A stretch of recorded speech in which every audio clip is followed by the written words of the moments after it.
Hello बच्चों, कैसे हैं आप सभी लोग। आई होप कि सब अच्छे से होंगे और पढ़ाई अच्छी चल रही होगी आप सभी लोगों की। वैसे अभी पढ़ने का मन तो नहीं कर रहा होगा, रिसेंटली क्लास 12th में सभी लोग आए हैं, बट कोई नहीं, धीरे धीरे पढ़ाई को स्टार्ट करते हैं ताकि मोमेंटम हमारी तरफ आए और हम आगे अच्छे से कवर अप कर पाए सारी चीज़ों को, है ना। तो पिछले क्लास में हम लोगों ने जो देखा था वो था मैक्रो इकोनॉमिक्स के बारे में कि मैक्रो इकोनॉमिक्स क्या होता है, कुछ उसके सिंपल डेफिनेशंस थे, कुछ बेसिक कॉन्सेप्ट्स थे मैक्रो इकोनॉमिक्स से। अभी जो ये सीरीज है ये some basic concepts of macro economics का ही सीरीज है जो कि हम लोग आगे आने वाले टाइम में ये कंटिन्यू करेंगे, ठीक है। अब इसमें बहुत सारी चीज़ों को जानना बहुत ज़रूरी हो जाएगा हम लोगों के लिए, अगर हमें मैक्रो इकोनॉमिक्स को अच्छे से डीपली स्टडी करना है, अच्छे मार्क्स हमें अगर गेन करना है तो। उसी क्रम में जो सबसे पहला कॉन्सेप्ट आता है वो आपका गुड्स का कॉन्सेप्ट है। ये पहला चैप्टर होगा आई गेस आप सभी लोगों के लिए, some basics concept of macro economics. तो सभी लोगों को मैक्रो इकोनॉमिक्स समझ में आया कि मैक्रो इकोनॉमिक्स क्या होता है, मैक्रो इकोनॉमिक्स में किन चीज़ों को हमें ध्यान में रखना है, मैक्रो इकोनॉमिक्स के क्या क्या इंपॉर्टेंस है, उसके लिमिटेशंस क्या क्या है, हम लोग पिछले वीडियो में डिस्कस कर चुके हैं। ये ऊपर आपको दिख रहा होगा, जिन्होंने नहीं देखा है अभी जाकर के देखिए उसको, है ना। अब आगे जो कॉन्सेप्ट है, जो बेसिक्स हैं मैक्रो इकोनॉमिक्स, उसमें सबसे पहला जो आता है बच्चों वो आता है गुड्स का। आपको ये पता होगा, पढ़े होगे कि कोई भी चीज गुड्स है, कोई भी चीज गुड्स है। जैसे ये आपका पेन, ये भी एक गुड्स है। जैसे ये आपका वॉच, ये भी एक गुड्स है। तो एनीथिंग कैन बी गुड्स, कुछ भी गुड्स हो सकता है और वो गुड्स है। बट जब हम इकोनॉमी में पढ़ते हैं, इकोनॉमिक्स में जब हम लोग पढ़ते हैं तो इकोनॉमिक्स में गुड्स का जो बच्चों डेफिनेशन होता है वो थोड़ा सा अलग होता है। इसी गुड्स को दो भागों में बांट दिया जाता है ना। ये आगे वाले स्लाइड में हम लोग देखेंगे। जैसे सबसे पहले समझते हैं कि गुड्स क्या होता है। तो सबसे पहले आपको मैंने जो बताया कि गुड्स कुछ भी हो सकता है, ये पेन, ये वॉच। क्यों मैंने ऐसा बोला? क्योंकि इसे हम देख सकते हैं, क्योंकि हम इसे टच कर सकते हैं। तो कोई भी ऐसा चीज जिसे आप देख सकते हो, जिसे आप टच कर सकते हो, जिसे आप मेजर कर सकते हो, उसको हम लोग गुड्स बोलेंगे। सेम वही चीज अगर मार्केट में प्राइस को कमांड करेगा, command which command price in the market, this is not to some error here, है ना, which command price in the market is economic goods। यानी सेम उसी गुड्स को, अब ये उस गुड्स की बात नहीं हो रही है जो आप लोगों को कॉपी में अपने टीचर से मिलता था। हम लोग उस गुड्स की बात कर रहे हैं जो इकोनॉमिक्स में इंपॉर्टेंस है ना, जिसका इंपॉर्टेंस है इकोनॉमिक्स में, उस गुड्स की बात यहाँ पे हो रही है। तो कंफ्यूज मत होना, ठीक है।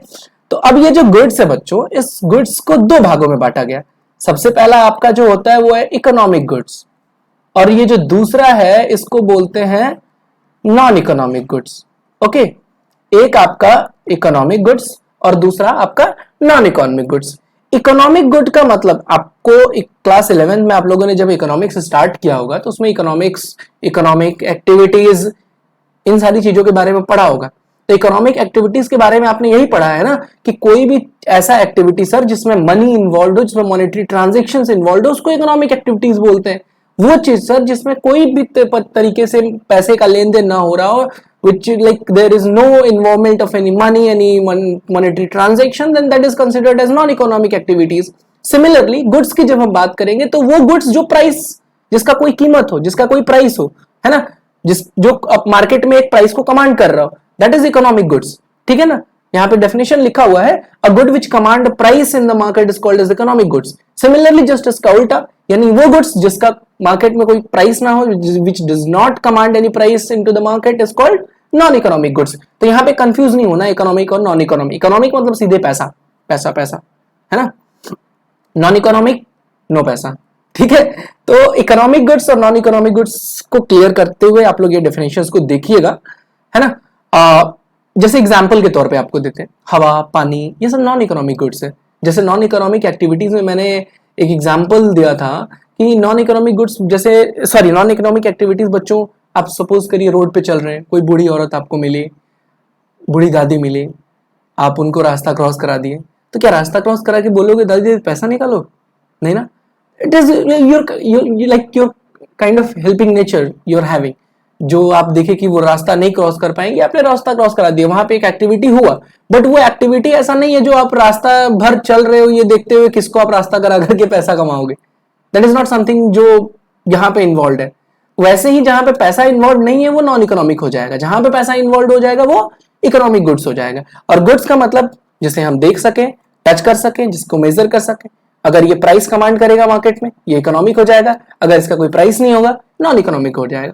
ठीक है बच्चों, इन्हीं दो गुड्स यानी इकोनॉमिक गुड्स को दो भागों में बांटा गया है, जो अगली स्लाइड में हमें ये पढ़ना है। पहला है आपका इंटरमीडिएट गुड्स और दूसरा आपका आएगा फाइनल गुड्स। तो ये गुड्स को दो भागों में बांट दिया गया, पहला इंटरमीडिएट गुड्स और ये दूसरा आपका फाइनल गुड्स। देखो हमेशा ध्यान रखो ना कि नाम जो पढ़ रहे हो, जो वर्ड रीड कर रहे हो, उसको समझने की कोशिश करो। अगर आप वो समझोगे ना तो आपको डेफिनेशन अपने आप याद हो जाएगा, आप डेफिनेशन अपने आप समझ जाओगे। There is no need to worry about those things. ठीक है, तो हम लोग आते हैं इंटरमीडिएट गुड्स की तरफ।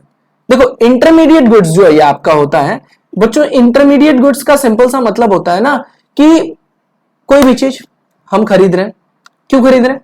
क्योंकि हम उसको फर्दर प्रोड्यूस करना चाह रहे हैं, उसको आगे चल के बेचना चाह रहे हैं, उससे कुछ चीजों को बनाना चाह रहे हैं उसी अकाउंटिंग ईयर में, उसी सेम ईयर में, उसको इंटरमीडिएट गुड्स बोलते हैं। यानी those goods which are acquired for further production, which are acquired for further production और for resale during the same year, that is known as intermediate goods.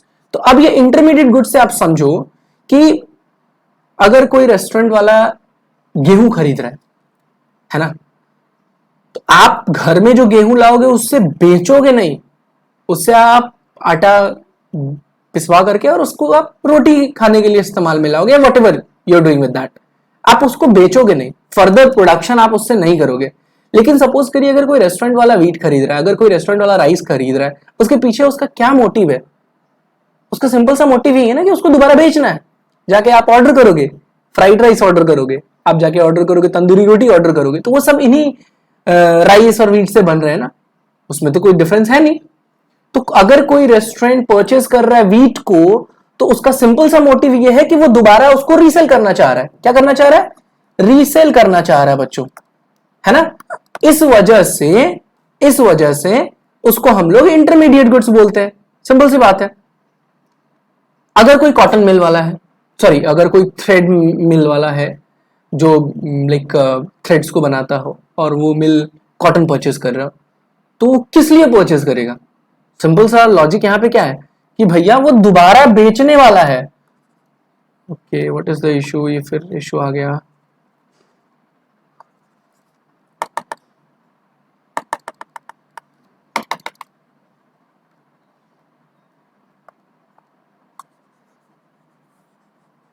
Okay, now it is resolve. ठीक है, तो हम लोग देखते हैं अब। हाँ, सिंपल सी बात यही है कि इंटरमीडिएट यानी इसलिए अक्वायर किया जाता है उन गुड्स को जिसका फर्दर प्रोडक्शन हो सके, जिसको हम रीसेल कर सके सेम ईयर में, उसको हम लोग इंटरमीडिएट गुड्स बोलते हैं। अब इसके कुछ फीचर्स हैं। सबसे पहला क्या है बच्चों कि इसको हम लोग नेशनल इनकम में इंक्लूड नहीं करते। हम आगे बताएंगे अभी आपको कि नेशनल इनकम में इंक्लूड क्यों नहीं करते हैं। नेशनल इनकम भी हम लोग पढ़ेंगे, उससे पहले इसीलिए इन सारी चीजों को हम लोग पढ़ रहे हैं ताकि ये कॉन्सेप्ट्स अगर हम कवर अप कर लेंगे तो हमें नेशनल इनकम समझने में आसानी रहेगी। क्योंकि देखो सबसे बड़ा मैथ है ये, है ना, क्लास 12th में कि नेशनल इनकम बहुत टफ है, but I am guaranteeing you कि अगर मैं पढ़ाऊंगा आप लोगों को तो नेशनल इनकम बहुत ईजी है। National income is one of the easiest chapter in macro economics for me, and I will make sure कि वो आपके लिए भी ईजी होगा। उसमें कुछ ऐसा नहीं है कि आप उसके लिए परेशान होइए कि सर नेशनल इनकम बहुत टफ है, कैसे कैलकुलेट किया जाए, कुछ भी ऐसा नहीं है। एकदम परेशान नहीं होना है, वो बहुत ईजी चैप्टर है, बस थोड़ा सा कैलकुलेशन है आपका और वो तगड़ा हो जाएगा। Don't worry about that. फिलहाल फीचर्स जो है उसमें सबसे पहला ये है कि नेशनल इनकम में इंक्लूड नहीं किया जाता। अब हम जब फाइनल गुड्स बताएंगे ना नेक्स्ट स्लाइड में, तो उसमें आपको बताएंगे क्यों नहीं इंटरमीडिएट में इंक्लूड करते हैं।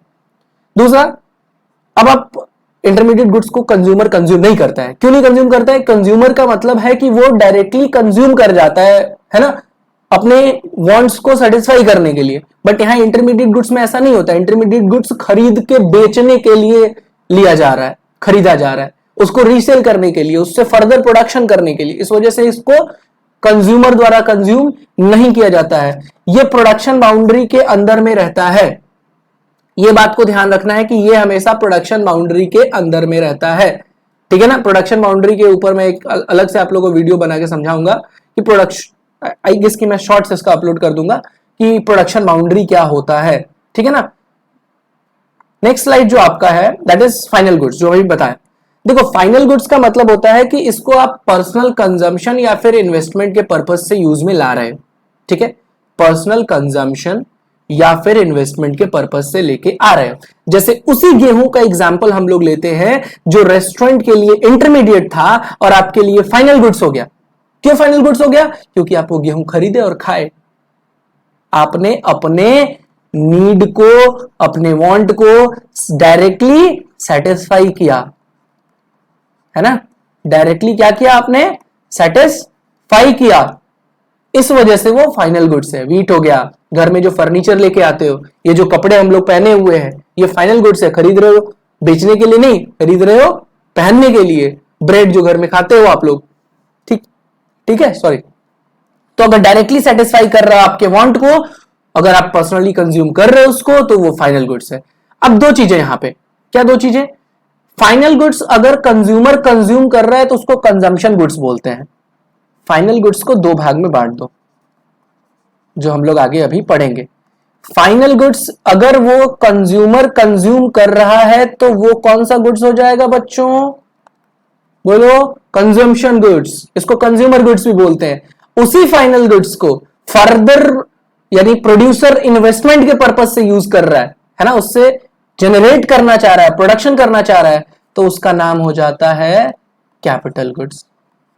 दो चीजें, फाइनल गुड्स को दो भागों में बांटा गया, देयर आर टू काइंड्स। पहला कंजम्पशन, दूसरा कैपिटल। अब ये कंजम्पशन और कैपिटल के बारे में भी हम लोग पढ़ेंगे। अभी फिलहाल इसको देखते हैं, इसके कुछ फीचर्स को देखते हैं। फाइनल गुड्स को हम लोग नेशनल इनकम में इंक्लूड करते हैं, इंटरमीडिएट गुड्स को नहीं यूज करते हैं। क्यों? क्योंकि नेशनल इनकम में वही जाता है जो फाइनली कंज्यूम हो रहा हो, जिसको यूज कंज्यूमर कर रहा हो। अगर ऐसा नहीं करेंगे तो क्या होगा?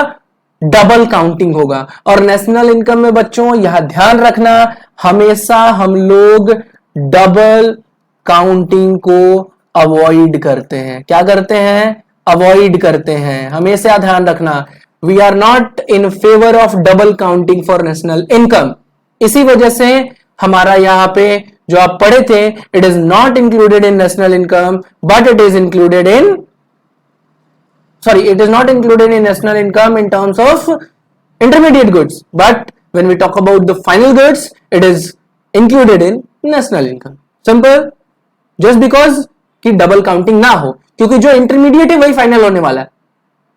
चावल, राइस, धान खरीद रहा है, पैडी खरीद रहा है कोई कंपनी, उसको राइस बना रहा है, राइस मिल अगर खरीद रही है पैडी को, तो वो राइस बनाएगी, राइस बना करके बेचेगी। आप उस राइस को खरीदोगे, आप उसको खाओगे, यानी आपके लिए वो राइस क्या हो गया? फाइनल हो गया। उसके लिए वो क्या था? इंटरमीडिएट था। जो पैडी उसने लिया तो वो बेचा, वो चावल बेचा ना, उसी चावल को आप खरीदे, तो अगर वहां पे भी इंक्लूड करेंगे, यहां पे भी इंक्लूड करेंगे, आप खरीद रहे हो, बेच रहा है, there will be a double counting. उसी डबल काउंटिंग अवॉइड करते हैं तो डायरेक्टली उसको कहां पे इंक्लूड करते हैं? फाइनल गुड्स में इंक्लूड करते हैं। क्योंकि इवेंचुअली जो भी चीज प्रोड्यूस होगा वो कंज्यूम कौन करेगा? कंज्यूमर कंज्यूम करेगा। इसी वजह से वहां पे नहीं इंक्लूड होता है। इंक्लूड कहां होता है? जब वो कंज्यूमर के पास होता है, जब कंज्यूमर उसको कंज्यूम कर रहा होता है। Is it clear? ठीक है, final goods consumed by the consumer.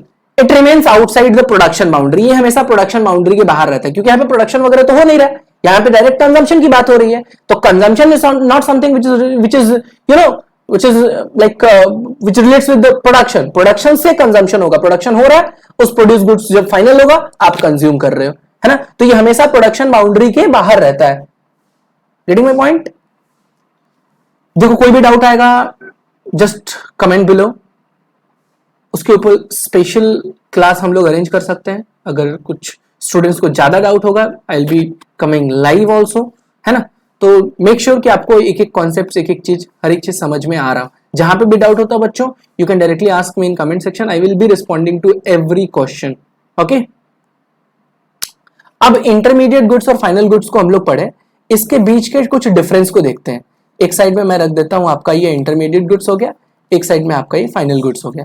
तो इंटरमीडिएट गुड्स बच्चों देखो, ये it is used for further production, है ना? It is used for the production of goods and services.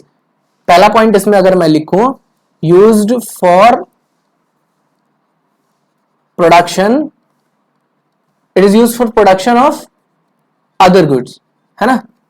Other goods and services, पहला point. अगर हम फाइनल गुड्स की बात करें तो ये नहीं होता है, ये फाइनल है, ये डायरेक्टली कंज्यूम होता है। used for final, it is used for final consumption. We are not here to use it for further production in final goods, in terms of final goods. It is the intermediate goods क्या होता है? It is meant for resale. It is meant for resale. ये resale करने के लिए हम लोग इसको यूज में लाते हैं. सो इसकी वैल्यू ऐड होती है, इंटरमीडिएट गुड्स की वैल्यू ऐड होती है. क्यों? क्योंकि एक बनाया, आप उसको बनाने में जो खर्च आया, व्हाटएवर जो भी चीजें आई, तो वो वैल्यू को ऐड करेगा. कंजम्पशन के केस में ऐसा नहीं होता है. इसमें यहां पे आपको लिख भी देता हूं. So value gets added, so value gets added to these goods. Whereas when we talk about the final goods, it is not meant for resale. ये कोई भी रीसेल के पर्पज से यूज में नहीं लाया जाता है. So no value is added, कोई भी वैल्यू इसमें ऐड नहीं होता है ना. ये प्रोडक्शन बाउंड्री के अंदर में रहता है, remains under production boundary, remains ये आउटसाइड, जो चीजें पढ़े हो आप, रिमेन्स आउटसाइड प्रोडक्शन बाउंड्री. ठीक है बच्चों. सिमिलरली जब आप बात करोगे इसके एग्जाम्पल्स की, या फिर हम ये एक चीज और इसका डिफरेंस में हम बोल सकते हैं कि इसको इंक्लूड नहीं किया जाता है. Not included in national income, it is included in national income. ठीक है. तो ये डिफरेंस जो है इसको याद रखना. इस डिफरेंस का स्क्रीनशॉट आप लोग ले सकते हो. अगर आप समझ गए हो देन इट्स ओके. ऐसा कुछ इसमें हार्ड एंड फास्ट नहीं है जो समझ में नहीं आएगा. ठीक है बच्चों. नेक्स्ट स्लाइड में हम लोग चलते हैं. और नेक्स्ट स्लाइड में क्या हमें पढ़ना है? कंजम्पशन गुड्स और कैपिटल गुड्स के बारे में. जो चीजें अभी मैंने आप लोग को बताई कि फाइनल गुड्स जो है, फाइनल गुड्स को दो भागों में बांटा गया है. पहला है कंजम्पशन गुड्स और दूसरा है आपका कैपिटल गुड्स. देखो कंजम्पशन गुड्स का मतलब सिंपल कंज्यूमर वहां रिलेट कर रहा है, वहां पे कंज्यूमर आ रहा है. यानी ऐसा गुड्स जो कंज्यूमर द्वारा खरीदा गया हो. जैसे ये पेन, इस पेन को डायरेक्टली हम यूज करना चाह रहे हैं, इस पेन को डायरेक्टली हम यूज कर रहे हैं, इससे हम अपने वांट्स को डायरेक्टली सेटिस्फाई कर रहे हैं. आपको पढ़ाने के लिए इस पेन को यूज में ला रहे हैं हम. अगर ये पेन नहीं होता तो हम लिख नहीं पाते. इस वजह से ये क्या है? कंजम्पशन गुड्स है. कंजम्पशन गुड्स को हम लोग कंज्यूमर गुड्स भी बोलते हैं. ठीक है ना. कंज्यूमर क्यों? क्योंकि ये directly it is bought by the consumers as a final or ultimate good. It is not for the purpose of resale. We are not here using it for further production. ये हम अपने wants को satisfy करने के लिए directly use कर रहे हैं, इसलिए ये क्या है बच्चों? consumption goods है. Don't get confused. capital goods का इस्तेमाल बिजनेस में किया जाता है फर्दर प्रोडक्शन के लिए. फर्दर गुड्स के और सर्विसेज के प्रोडक्शन के लिए हम लोग यूज में लेके आते हैं. ठीक है ना. तो कैपिटल गुड्स एक तरीके का आप कहो तो जो भी आपके फिक्स्ड असेट्स हैं, फिक्स्ड गुड्स हैं, है ना, जिनको आप इजीली कैश में कन्वर्ट नहीं कर सकते हो. Over a period of time, एक साल के बाद, एक साल मतलब आप सेम अकाउंटिंग ईयर में ये कुछ वैल्यूज को ऐड करते हैं. बट ध्यान देने वाली बात यहां पे ये है कि जो कैपिटल गुड्स हैं इनकी वैल्यू बच्चों डेप्रिशिएट करती है. क्या करती है? डेप्रिशिएट करती है. ठीक है. तो ये ध्यान में रखना कि इसकी value depreciate. What is the problem? Okay.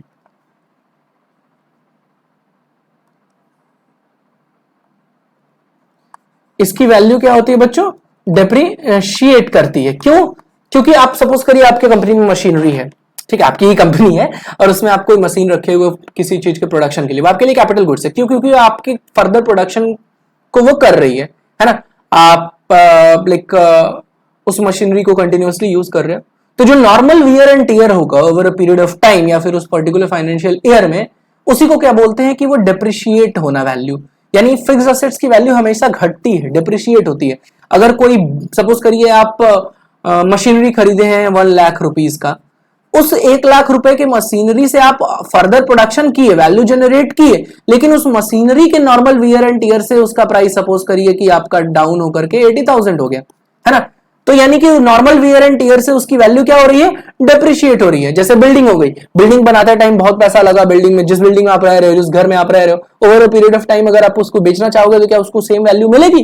बिल्कुल नहीं मिलेगी। क्यों? क्योंकि वहां पर डेप्रिशिएशन लगा, आपकी वैल्यू डिप्रिशिएट हुई, मशीनरी हो गया, फर्नीचर हो गया, ठीक है। तो कैपिटल गुड्स का ध्यान हमेशा रखो कि कैपिटल गुड्स को यूज में आप कहां लाते हो। कैपिटल गुड्स क्या होता है? कोई भी फर्दर प्रोडक्शन के लिए गुड्स एंड सर्विसेज की बात होगी तो वो आपका कैपिटल गुड्स होगा, है ना।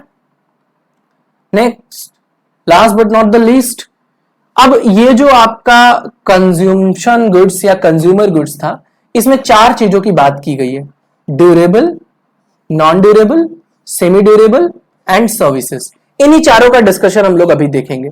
देखो बच्चों, नॉर्मल मैं बार बार बोलता हूं कि वर्ड्स को ध्यान में रखो। अगर आप वर्ड्स पढ़ोगे ना तो वो डेफिनेशन आपके लिए बहुत इजी हो जाएगा।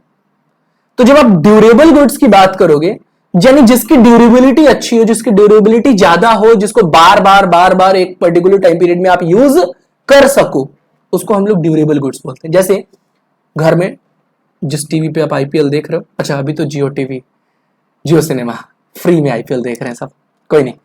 सपोज करो आपके घर में जो टीवी लगा हुआ है, आपके घर में जो रेफ्रिजरेटर है, आपके घर में जो एसी है, कूलर है, पंखा है, हर 10 दिन पे बदलते हो? नहीं, आज मेरा मन नहीं है, आज देखो एसी देखते देखते मैं बोर हो गया हूँ, नया मैं एसी लेके आ रहा हूँ। मैं फैन देखते देखते बोर हो गया, आज नया फैन मुझे चाहिए। यार रेफ्रिजरेटर ना मजा नहीं दे रहा है उसको, चलो आज नया खरीद के लाते हैं। ऐसा करते हो? नहीं। क्यों?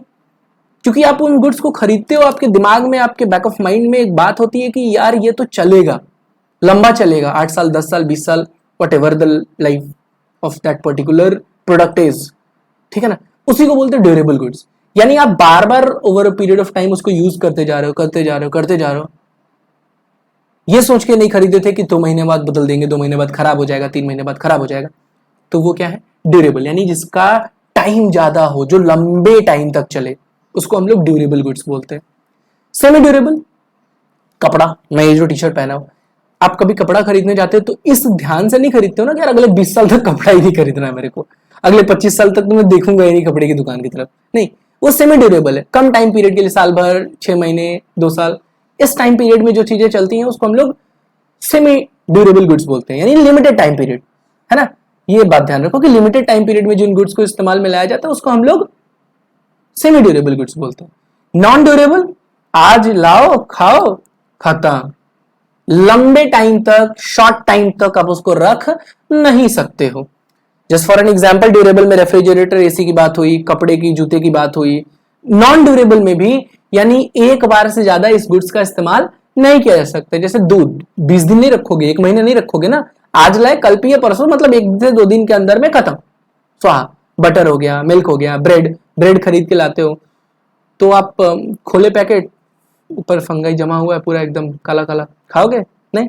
क्यों? क्योंकि वो खत्म हो चुका है, नॉन ड्यूरेबल गुड्स है। उसका टाइम पीरियड, आप कभी भी दूध का पैकेट लेना, उस पर लिखा रहता है यूज बाय, लिखा रहता है ना कि इतने दिन से इस तारीख से पहले खा जाओ, खत्म करो, यूज कर लो, क्योंकि वो ड्यूरेबिलिटी उसकी बहुत कम है, और शॉर्ट टाइम पीरियड के लिए, 1 से 2 दिन हार्डली।